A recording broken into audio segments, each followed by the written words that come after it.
بالله السميع العليم من الشيطان اللعين الرجيم. بسم الله الرحمن الرحيم. الحمد لله الذي هدانا لهذا وما كنا لنهتدي لولا أن هدانا الله. لقد جاءت رسل ربنا بالحق ثم الصلاة والسلام والتحية والإكرام على سيدنا ومولانا ومولى الثقلين جد الحسن والحسين بالقاسم مصطفى محمد وعلى آله الطيبين الطاهرين المعصومين المنتقمين المظلومين، لا سيما ابن عمه غالب على كل غالب مولانا علي بن أبي طالب،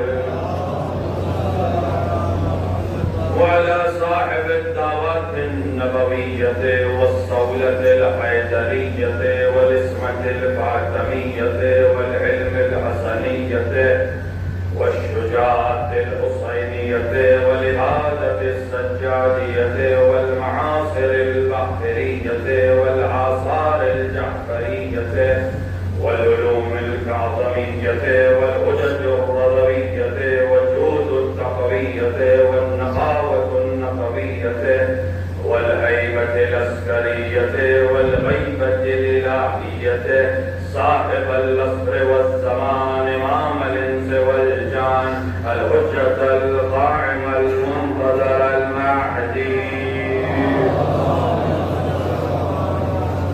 ولعنة الله على أعدائهم أجمعين من يوم ظلمهم إلى لقاء يوم الدين وبعد يوم الدين.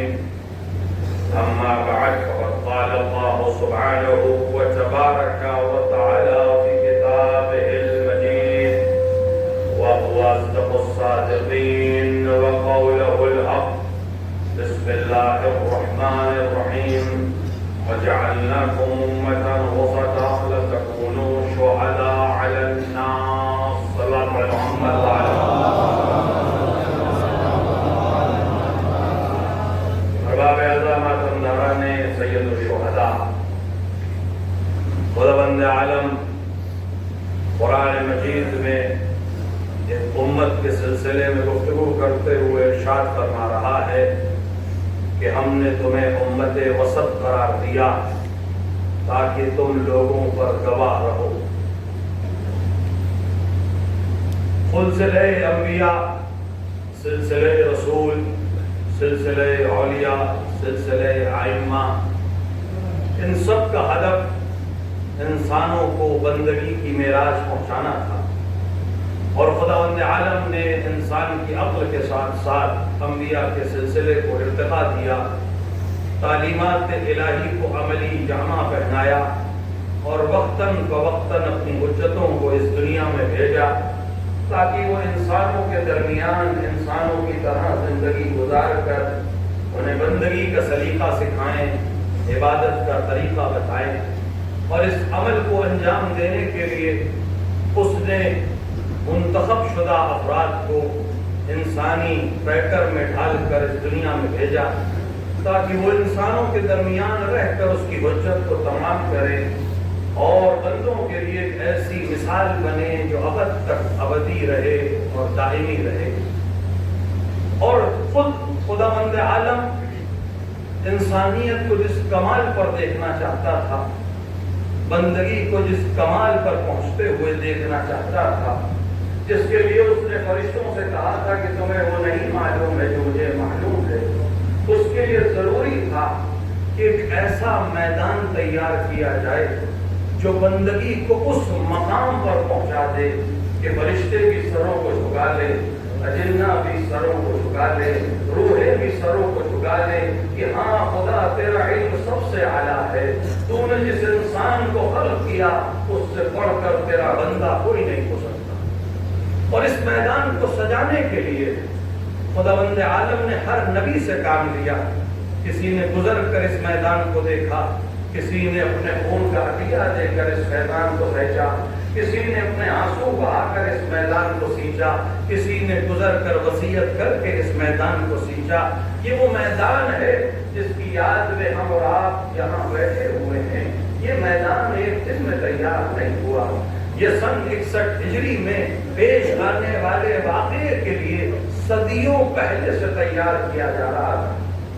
ہاں مجھے احساس ہے دھوپ بہت شدید ہے، گرمی اپنے کمال کے اوپر ہے، لیکن عزیزو یہ دھوپ روز عاشور سے کم تو نہیں ہوگی، اس سے زیادہ سنگین تو نہیں ہوگی۔ یقیناً آپ نے صبح سے کچھ نہیں کھایا ہے، آپ نے پانی کا اور پھول کا اور پیاس کا فاقہ کیا ہے، لیکن آپ 3 دن سے پیاسے تو نہیں ہیں، آپ نے 3 دن سے تو کھانا ترک نہیں کیا ہے۔ آپ اپنے گھر والوں کے ساتھ ہیں، آپ کے بچے زیر ہیں، آپ کے گھر والے محفوظ ہیں، ناموس محفوظ ہے، آپ حسین کا غم منانے آئے ہیں، اپنے کو دلوں کو آمادہ کر کے آئے ہیں، آنسوؤں کا نذرانہ لے کر آئے ہیں۔ یہ روز عاشورہ حسین کی مظلومیت کا دن ضرور ہے، لیکن حسین کے مجبور ہونے کا دن نہیں ہے۔ میرا آقا اختیار کے ساتھ میدان میں آیا تھا، میرا آقا اپنی تمام استعداد کے ساتھ اس دنیا میں آیا تھا، اور اس نے یہ معرکہ مظلومیت کے ساتھ ضرور لڑا ہے، لیکن مجبوری اور صبر کو اس طرح سے نہیں پیش کیا ہے کہ کوئی اختیار ہاتھ میں نہیں ہے۔ خداوند عالم انسان کو صبر کی معراج پر دیکھنا چاہتا تھا۔ ایسا نہیں ہے کہ اس سے پہلے صابر نہیں گزرے، نہیں یحییٰ نے اسی زمین پر قدم رکھا ہے، عیسیٰ نے بھی اسی زمین پہ قدم رکھا ہے، یونس نے بھی اسی زمین پہ قدم رکھا ہے، یوسف نے بھی قید خانے میں صبر کیا ہے، پیغمبر نے بھی صبر کیا ہے، علی نے بھی صبر کیا ہے، زہرا نے بھی صبر کیا ہے، حسن نے بھی صبر کیا ہے۔ صبر کا کمال تبھی ہے جب انسان کے ہاتھ میں اختیار ہو، کیونکہ اگر مجبوری ہو تو پھر صبر مجبوری ہوتا ہے، لیکن اگر ساری کائنات مٹھی میں ہو، ساری طاقتیں ہاتھ میں ہوں اور انسان اختیار کے ساتھ صبر کو پیشہ کرے، صبر کرے اور اپنی زبان کو خدا کے کلام کے علاوہ نہ کھولے، اپنے ہاتھ کو خدا کے ارادے کے علاوہ نہ استعمال کرے، اپنی نظروں کو خدا کے علاوہ نہ دکھائے، یہ صبر کا مقام ہے۔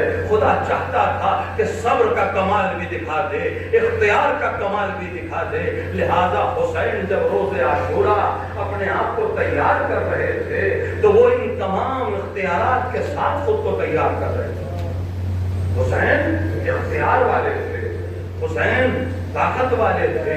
دنیا سوچ رہی تھی کہ حسین تھک جائیں گے، دنیا سوچ رہی تھی حسین تھک کر بیٹھ جائیں گے، دنیا سوچ رہی تھی کہ حسین صلح کر لیں گے، دنیا سوچ رہی تھی حسین قرآن کو شاہد بنا کر شاید صلح کی پیشکش کریں، لیکن حسین نے دکھا دیا کہ سارے اختیار رکھتا ہوں لیکن صبر کی اس منزل پر ہوں کہ بندگی کو معراج پر پہنچا کر رہوں۔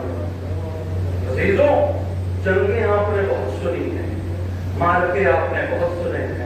جب بھی جنگ کا ذکر ہو آپ کے ذہن میں علی کی جنگ آتی ہے، آپ کے ذہن میں حسن کی جنگ آتی ہے، آپ کے ذہن میں عباس کی جنگ بھی آتی ہے، لیکن عزیزوں جنگ کی تعریف اگر سننا ہو، جنگ کی کیفیت اگر سمجھنا ہو تو کسی اور کی زبان نہیں، علی کی زبان کا جملہ نقل کر رہا ہوں۔ لوگوں نے جب علی کی تلوار کو صفین میں چلتے دیکھا تو کسی نے کہا مرحبا مولائی، کتنی اعلیٰ جنگ کی۔ ایک بار میرے مولا نے کہا جنگ تو میرے حسین کی دیکھنا، یہ کسی عام شخص کا جملہ نہیں ہے، یہ علی کا جملہ ہے۔ علی فاتح خیبر علی، بدر کا فاتح علی، احد کا فاتح علی، اکیلے میدانوں کو جیتنے والا علی کہہ رہا تھا کہ جنگ تو میرے حسین کی دیکھنا۔ یہ وہ جنگ ہے جو ابھی لڑی نہیں گئی ہے، لیکن اس کا شہرہ یہ ہے کہ جنگ تو میرے علی نے کہا، جنگ تو میرے بیٹے کی دیکھنا۔ اتنا شہرہ تھا کہ کہ بعد میں واقع کربلا کے بعد یہ جنگیں جو ہم تک پہنچی ہیں، یہ داستانیں جو ہم تک پہنچی ہیں، یہ کیسے پہنچی ہیں؟ خود عبداللہ ابن جعفر نے واقع کربلا کے بعد جناب زینب سے پوچھا تھا، اے بیوی آپ کے بابا کہتے تھے جنگ تو میری حسین کی دیکھنا، کربلا میں حسین نے کیسے جنگ کی تھی ہمیں کون بتائے گا؟ حسین کیسے لڑے تھے، کس طرح سے حسین لڑے تھے؟ حسین ایک بار نہیں لڑے کربلا، صبح سے عصر تک اپنے اصحاب کی مدد کے لیے لڑتے رہے۔ ایسا نہیں تھا کہ دشمن وقت دیتے تھے، ایسا نہیں تھا کہ دشمن مہلت دیتے تھے۔ حسین ہر گرنے والے کے پاس جب پہنچنا چاہتے تھے جنگ کر کے پہنچتے تھے، اختیار سے تلوار چلا کر پہنچتے تھے۔ جتنی بار لاشیں لینے گئے اتنی بار جنگ کرنی پڑی ہے، اور اس طرح سے۔ لیکن ہاں اس جنگ میں اور بعد کی جنگ میں فرق یہ ہے کہ جب حسین نہ حملہ کرتے تھے تو کوئی ساتھی ہوتا تھا، عباس ساتھ میں ہوتے تھے، اکبر ساتھ میں ہوتے تھے، کبھی مسلم ساتھ میں ہوتے تھے۔ حسین جاتے تھے، لاشیں کو اٹھا جاتے تھے۔ ایک ایک لاشا میرا امام خیمے میں لے کر آیا ہے۔ ایک ایک لاشیں کو حسین کیوں لا رہے ہیں؟ کیونکہ حسین عصر کی کیفیت کو جانتے ہیں۔ حسین نہیں چاہتے کہ میرے شہیدوں پر گھوڑے دوڑائے جائیں، حسین نہیں چاہتے کہ میرے ساتھیوں کے لاشیں پامال کیے جائیں۔ حسین ایک ایک لاش خیمے میں لے کر آتے رہے، یہاں تک کہ اصحاب تمام ہو گئے اور حسین کے جگر گوشے میدان میں جانے لگے۔ وہ ذہنہ کیا رہا ہوگا جب علی اکبر کا جنازہ حسین نے اٹھایا؟ وہ ذہنہ کیا رہا ہوگا؟ حسین کے دل پر کیا گزری ہوگی جب قاسم کے لاشے کو بھی اٹھایا ہوگا؟ ایک ایک لاشا حسین خیمے میں لے کر آتے رہے، اور اب حسین کے پاس کوئی سپاہی نہیں ہے۔ حسین دریا کنارے اپنے علمدار کو بھی رو چکے ہیں۔ اب حسین بالکل تنہا ہے، بلکہ تنہائی کے اس مقام پر آ چکے ہیں کہ 6 مہینے کی ایک لاش بھی پشت خیمہ دفن کر چکے ہیں، لیکن میرا حسین ابھی قامت کے ساتھ کھڑا ہوا ہے، اس کا سر جھکا نہیں ہے، وہ بندگی کو کمال پر پہنچانا چاہتا ہے۔ ہاں عزیزوں، اب اس تمام تصور کے ساتھ آپ تصور کریں صبح سے شام تک جو لڑا ہو اور اس کے بعد بالکل تنہا رہ گیا ہو، اس کے جسم میں کیا ولولہ ہوگا، اس کے اندر کتنی تھکن ہوگی، وہ کتنا آرام کرنا چاہتا ہوگا، لیکن وقت نہیں ہے کہ آرام کر سکے۔ خیمے کے اندر داخل ہوئے، امام نے دیکھا میرے بابا کو اس عالم میں، وہ چوتھے امام کی روایت ہے کہ آپ نے کہا میں نے اپنے بابا کو دیکھا تو ایک بار پہچان نہ سکا، ایک بار میں پہچان نہ سکا، لیکن ایک بار جب نزدیک آئے اپنے بابا کو دیکھا، عجیب سوال کیا، اے بابا آپ کے ساتھ بھیا علی اکبر نہیں ہے، آپ کے ساتھ عباس نہیں ہے؟ آپ فرماتے گئے وہ شہید کر دیے گئے، وہ دشمن کے کام آ گئے۔ ایک بار فرمایا بیٹا کب تک سوال کرو گے اور میں کب تک جواب دوں گا؟ مختصر اتنا ہے کہ مردوں میں میرے اور تمہارے علاوہ اب خیمے میں کوئی نہیں۔ اجرکم اللہ، اجرکم اللہ۔ حسین نے اپنے بیٹے کو سینے سے کہ میری ماں نے مجھے یہ دعا تعلیم کی تھی اور تم اس دعا کے اب وارث ہو۔ یہ دعا تعلیم کی، رموز امامت کو حوالے کیا۔ اسی اسنا میں ایک بار زین العابدین نے کہا بابا مجھے عصا پکڑا دیجیے، میں عصے سے سہارا ہوں۔ امام نے فرمایا ایسا کیوں کرنا چاہتے ہو؟ کہا بابا آپ بالکل تنہا ہیں، آپ کی تنہائی پر مجھے گریہ آ رہا ہے بابا، میں عصے سے سہارا لوں گا اور نیزے سے حملہ کروں گا۔ امام نے کہا نہیں، تمہاری ذمہ داری کو کوفہ اور شام پر وہاں اپنے جہاد سور دکھانا بیٹا، یہاں تم پر جہاد میں سیف ساقط ہے۔ امام رخصت ہوئے اور اس کے بعد امام نے ایک بار فضہ کو آواز دی اور فضہ سے کہا کہ وہاں میرے اوقات میں ایک صندوقچہ ہے، اس میں ایک لباس ہے، اس لباس کو میرے پاس لے آنا اور ذرا خیال رہے میری بہن کی نظر نہ پڑنے پائے، خیال چلانا میری بہن نہ دیکھنے پائے۔ اب فضہ لباس لے کے جانے لگی تو زینب کی نظر پڑ گئی۔ ایک بار پوچھا کیا لے جا رہی ہو؟ کہ آقا نے امانت پکڑائی۔ کہا یہ کیوں نہیں کہتی میرا بھائی لباس ہے آ گیا۔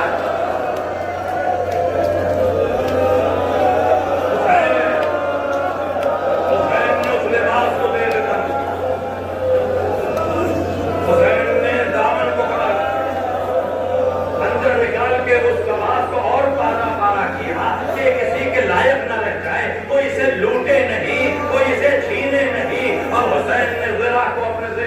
کیا ہے، اور ایک بار سیدانیوں کے خیمے میں گئے اور ایک بار اپنی بیویوں سے، اپنی بہنوں سے، ازواج مطہرات سے اور بنی ہاشم کی بیویوں سے حسین خدا حافظی کرنا چاہتے ہیں۔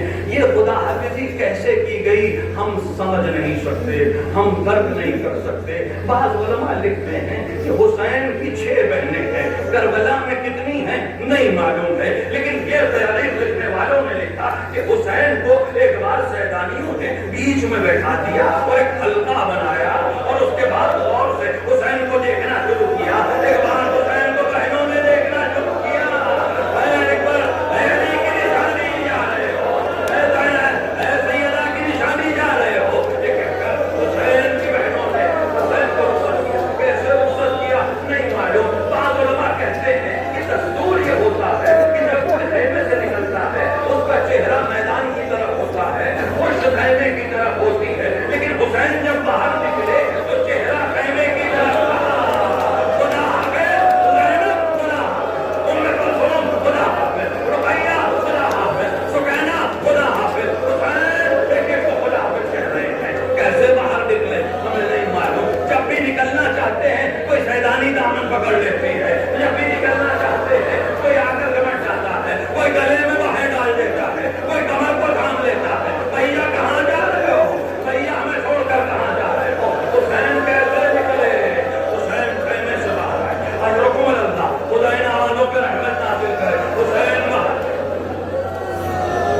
حسین خیمے سے نکل آئے، گھوڑے کے نزدیک کھڑے عادتاً ایک بار سر گھما کر دیکھا، جہاں علی اکبر کھڑے ہوتے تھے اس طرف دیکھ کر سوچا علی اکبر نہیں جو محراب وہاں میں ہے۔ ایک بار عباس کی طرف دیکھا، عباس بھی نہیں۔ حسین سر جھکا کر کھڑے ہو گئے خیمے میں، خیمے میں پتھر کو دیکھ رہی تھی۔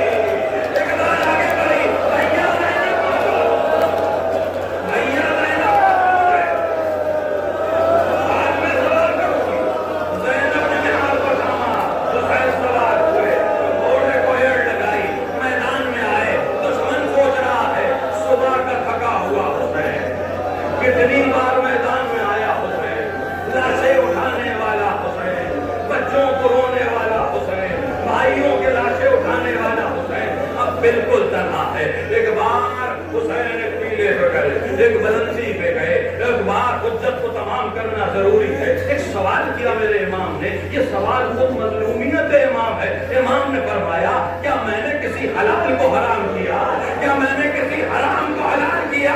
لوگوں نے کہا واللہ تم نے ایسا نہ کیا۔ فرمایا پھر مجھے کیوں قتل کرنا چاہتے ہو؟ مغل ابیک، آپ کے بابا کی دشمنی میں آپ کو قتل کرنا چاہتے ہیں، علی کی دشمنی میں آپ کو قتل کرنا ہے، بدر کا بدلہ آپ سے لینا ہے، احد کا بدلہ آپ سے لینا ہے، حنین کا بدلہ آپ سے لینا ہے۔ حسین نے کہا تو پھر میں تم سے کہتا ہوں تم نے اتنوں کو قتل کر دیا، میرے بھائیوں کو قتل کر دیا، میرے بچوں کو قتل کر دیا، بنی ہاشم کو قتل کر دیا، میں فرزند رسول تم سے کہہ رہا ہوں اس وقت روئے زمین پر میرے علاوہ کوئی فرزند رسول نہیں ہے۔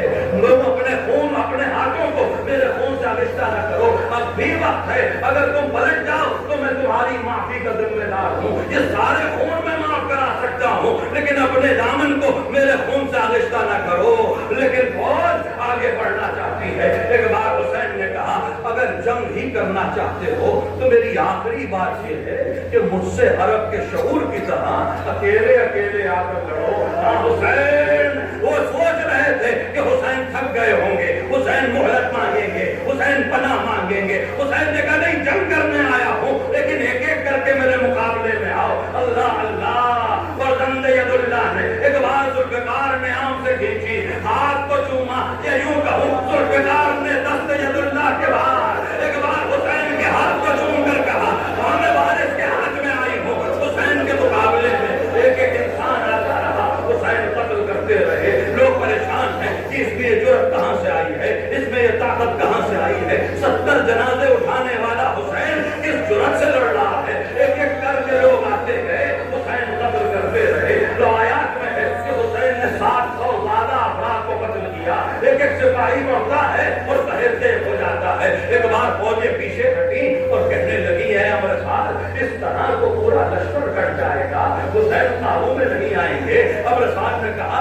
کہ میں نے وعدہ کیا ہے ایک ایک کر کے جاؤ گے، کہ ہم حسین کا مقابلہ ایک ایک کر کے نہیں کر سکتے۔ امر ساز نے کہا تو پھر دو دو کر کے اور تین تین کر کے جاؤ۔ اب حسین پر تین تین سپاہی بڑھ رہے ہیں، لیکن ید اللہ کا پسر ہے، آگے بڑھتا ہے، کبھی ایک کو کاٹتا ہے، دوسرے کو کاٹتا ہے، تلتے جاتا ہے، اور حسین یہ دوسری جنگ بھی جیتتے رہے۔ ایک بار خیمے کی طرف رخ کیا اور آواز دی، اے سکینہ ابھی حسین زندہ ہے، حسین ابھی حسین زندہ ہے، ابھی کے لیے کا سبب نہیں ہے، ابھی کے لیے کا مقام نہیں ہے، حسین لڑ رہا ہے، حسین لڑ رہا ہے۔ ایک بار جب یہ فوجی اتنے کشتے پہ کشتے میدان پڑ گیا، حسین کا گھوڑا جہاں کھڑا تھا وہیں کھڑا رہا اور کشتوں پہ کشتے لگ گئے۔ ایک بار فوج کے سپاہی آگے بڑھے، اے حسین ہمیں اتنی مہلت دے دو کہ ہم لاشیں ہٹا لیں۔ اتنے کشتے تھے کہ اب لشکر آگے نہیں آ رہا تھا، لیکن حسین میں جرأت موجود تھی۔ حسین صبر کے ساتھ ایک بار نیزے پہ تکیہ کر کے رک گئے،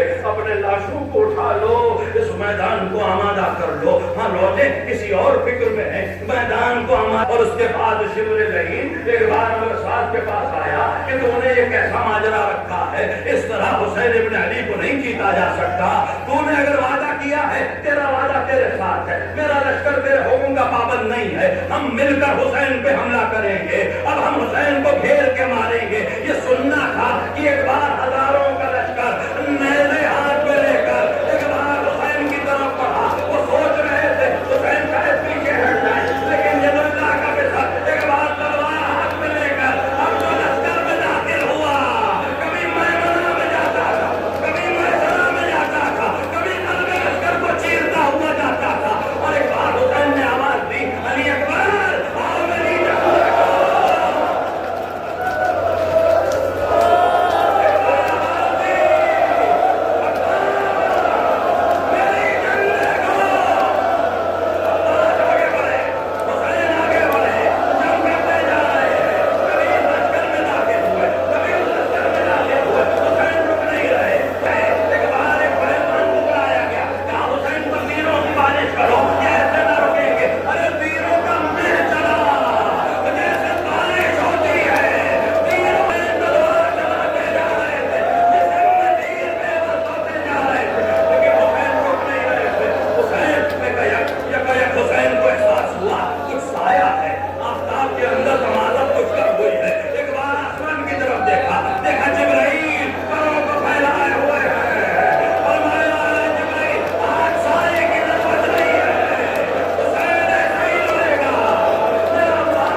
جان چلتے جا رہے ہیں، حسین بڑھتے جا رہے ہیں، سبوں پہ پھر رہے ہیں۔ ایک بار دشمنوں نے کہا حسین ایسے نہ رکیں گے، حسین ایسے نہ رکیں گے، پشت پر سے حملہ کرنا شروع کرو، حسین کو پیچھے سے گھیرنا شروع کرو۔ کسی نے آواز دی قیام حسینی